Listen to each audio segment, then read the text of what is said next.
বিশ্বের বিভিন্ন শহরের জীবনযাত্রার মূল্যমান তুলনা করে দ্য ইকোনমিস্ট ইন্টেলিজেন্স ইউনিট প্রতি বছর একটি জরিপ পরিচালনা করে থাকে। এবার 133টি দেশে এই জরিপ করা হয়। গত 30 বছরের ইতিহাসে এবারই প্রথম প্যারিস, হংকং এবং সিঙ্গাপুরের নাম শীর্ষস্থান পেয়েছে। প্যারিস গত বছরের শীর্ষ 10 ব্যয়বহুল শহরের তালিকায় দ্বিতীয় স্থানে ছিল। এছাড়া ওই তালিকায় সেবার ইউরোপের আরও 3টি শহর ছিল। জরিপে 133টি দেশের খুব সাধারণ ও নিত্য প্রয়োজনীয় পণ্যগুলোর দাম তুলনা করা হয়, যেমন কোনো শহরের পাউরুটির দাম কত। আর এই তুলনামূলক বিশ্লেষণের ক্ষেত্রে মাপকাঠি হিসেবে ধরা হয় যুক্তরাষ্ট্রের নিউ ইয়র্ক শহরকে। মূলত নিউ ইয়র্ক শহরের বাসিন্দাদের জীবনযাত্রার মূল্যের সাথে তুলনা করা হয় ওই 133টি দেশের জীবনযাত্রার দাম। তুলনা করা হয় সেই খরচ যেটা নিউ ইয়র্কের চাইতে কম নাকি বেশি।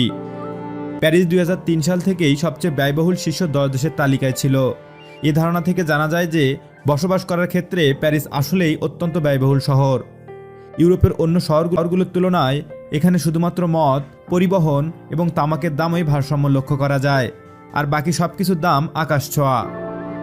একজন নারীর চুল কাটার পেছনে কতই বা খরচ হতে পারে, তবে প্যারিসে সামান্য চুল কাটার জন্য গুনতে হবে $119 বেশি, যেখানে কিনা জুরিখে খরচ হয় প্রায় $74 এবং জাপানের শহর ওসাকাতে লাগে $54।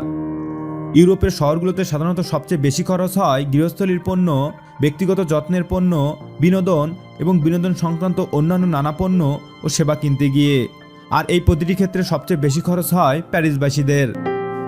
এছাড়াও ব্যয়বহুল শহরগুলোর মধ্যে রয়েছে Singapore, Hong Kong, Zurich, Geneva, Osaka, Seoul, Copenhagen, new York, Tel Aviv, Los Angeles.